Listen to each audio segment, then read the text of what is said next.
All right, guys, let's talk about It's Alive, which is a Larry Cohen film. And this year, I actually watched my first Larry Cohen movie, which was The Stuff, and I really enjoyed it. Thought it was really, really awesome.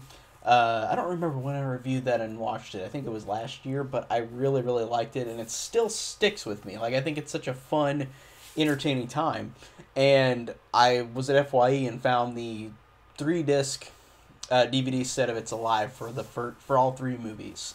Apparently, there's a remake too, but it's not connected. So there's only the three pack with the first three movies.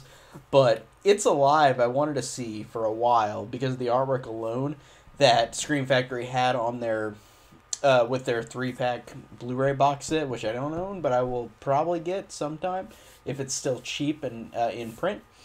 But so let's talk about It's Alive, which I really was anticipating and I really was excited to see. And I like the idea of it being like I didn't know any of the plot before I went into this. I knew the poster art, which is really cool, of like the baby carriage and like a hand, like a creepy hand just hanging out of it. And I was like, well, what's going on? Is it like a mutated baby or like a monster baby? And the movie doesn't completely explain that. It's just this couple, Frank and his wife, have a baby, their second baby, and this baby is a deformed monster, and it just the second it comes out of her womb just demolishes like all these people in the hospital, like kills them all, and it's ridiculous, but in a good way, and it actually is a really creepy birth scene. Like I really thought it worked very well, and I really was surprised, and I really did enjoy that moment alone. Starting out, I thought that the movie just did a great job of hooking you into it, and I really appreciated that. And I really like the main performance of the guy Frank. I think he does a good job. I think he's really charismatic and really interesting. And I just really liked his performance. And I really liked the plot of this mutant baby. And the weird thing is it's like this mutant baby is a killer, but like it's only a killer because it whenever it gets scared. Like whenever it gets scared, it gets confrontational. Like it starts just killing everything in its path. And I think that that's fascinating. And I really like that the movie doesn't fully explain why. And like by the end they kind of say that it's like mixed chemicals, like they mix chemicals and notice that like it could be an epidemic, and of course that leads into the second one.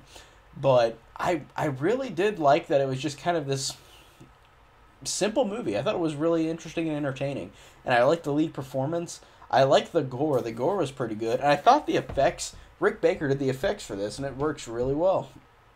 And the baby, whenever you see the baby, you barely see it, but whenever you see the baby, it is pretty creepy. It's got these big teeth, big eyes, a giant head, and it really looks disfigured, and I really appreciated that, and it's a really good effect.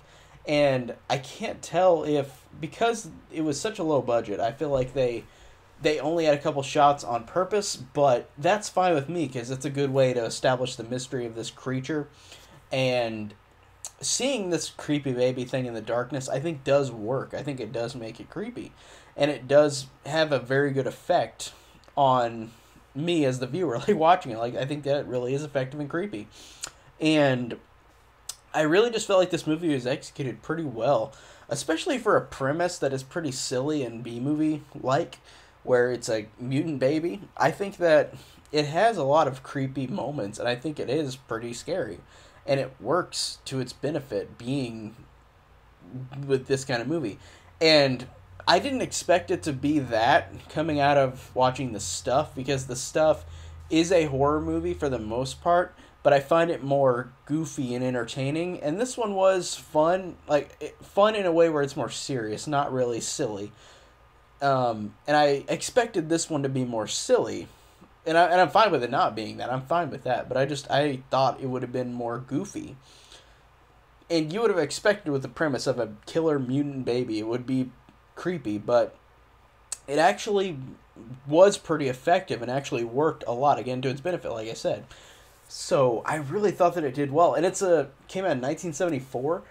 I'm surprised that this came out at this time. I thought it was really well done.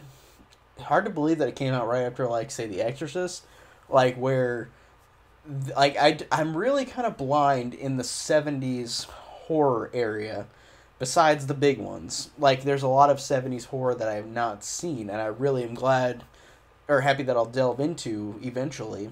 And this one is one I really wanted to see. It was one on the radar for me, and I really, like I said, the poster really hooked me, even though it was such a simple poster. But horror movie posters, especially from the 70s and the 80s, really do bring out that intrigue without you having even seen the movie. And I think that this one is a really, really intriguing poster, even though it's so simple. It's just a baby carriage with a hand out of it.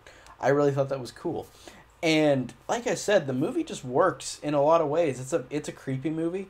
It's cool not seeing the creature much. I think it's cool having that mystery, and it's cool having just... It just felt like a very tight movie. Like, it worked to its benefit. And I noticed that critically, it got good reviews. Like, Metacritic, it has like a 70 out of 100, which for that is a good rating, like, for Metacritic. Like, that's a positive rating. So, I really think that's cool. And I think that the movie just, again, is an entertaining time. Not goofy entertaining, but it's an entertaining, creepy time. And I think it works in a lot of ways.